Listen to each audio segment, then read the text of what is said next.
આ વિડીયોમાં અમે કાયદાના અર્થઘટન માટેના આંતરિક સહાયકો પર ધ્યાન કેન્દ્રિત કરીશું. આ સહાયકો ધારાસભાના સાચા ઇરાદાને સમજવામાં અને કાયદાનું સુમેળપૂર્ણ અર્થઘટન કરવામાં મદદ કરે છે. આંતરિક સહાયકોનો અર્થ છે જ્યારે કાયદાની કલમ અસ્પષ્ટ હોય ત્યારે કોર્ટ કાયદાની અંદર જ જોઈને અન્ય ભાગોની મદદથી અર્થ સ્પષ્ટ કરે છે. આ સાધનો કાયદાના જ ઢાંચામાંથી સ્પષ્ટતા મેળવવામાં મદદ કરે છે, તેથી તેને ઇન્ટરનલ એઇડ્સ કહેવાય છે. મુખ્ય આંતરિક સહાયકોમાં શીર્ષક, આમુખ અને મથાળાનો સમાવેશ થાય છે. ટૂંકું અને લાંબુ શીર્ષક કાયદાના મુખ્ય ઉદ્દેશ્ય અને હેતુ દર્શાવે છે. આમુખ કાયદાની પ્રસ્તાવના છે. મથાળા કલમોના સમૂહનો સામાન્ય હેતુ દર્શાવે છે. ટૂંકું અને લાંબુ શીર્ષક ધારાસભાનો હેતુ જાણવામાં મદદરૂપ છે. પોપટલાલ શાહ વિરુદ્ધ સ્ટેટ ઓફ મદ્રાસ કેસમાં લાંબુ શીર્ષક કાયદાનો કાનૂની ભાગ ગણાયો છે. કેશવાનંદ ભારતી વિરુદ્ધ સ્ટેટ ઓફ કેરળ કેસમાં આમુખને બંધારણનો ભાગ ગણીને અર્થઘટનમાં તેનો ઉપયોગ થવો જોઈએ તેવું ઠરાવ્યું. મથાળા અને પેટામથાળા પ્રકરણ પૂરતા આમુખ જેવું કામ કરે છે. ભીનકાવી ચરણસિંહ કેસમાં કોર્ટે મથાળાને કલમની અસ્પષ્ટતા દૂર કરવા માટેની ચાવી ગણી છે.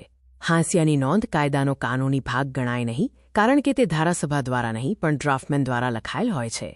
વિરામચિહ્નો કાયદાના વાક્યોમાં વપરાય છે. કાયદાનું અર્થઘટન કલમના વાક્યો અને શબ્દો પરથી થવું જોઈએ, માત્ર અલ્પ વિરામ પરથી નહીં.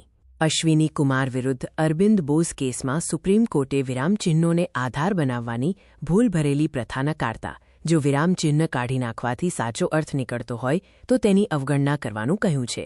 ઉદાહરણો આઈપીસી અને કોન્ટ્રાક્ટ એક્ટ જેવા કાયદાઓમાં કલમ સમજાવવા માટે આપેલા હોય છે, પણ તે કલમને રદ કરી શકતા નથી. મહેશચંદ્ર શર્મા વી. રાજકુમારી શર્મા કેસમાં કલમ અને ઉદાહરણ વચ્ચે વિરોધાભાસ હોય તો કલમ સાચી મનાય છે, પરંતુ મુખ્ય કલમમાં અપવાદ ઉમેરે છે, જેમ કે સીઆઈટી વી. ઇન્ડો મર્કન્ટાઇલ બેંક કેસમાં જણાવાયું છે.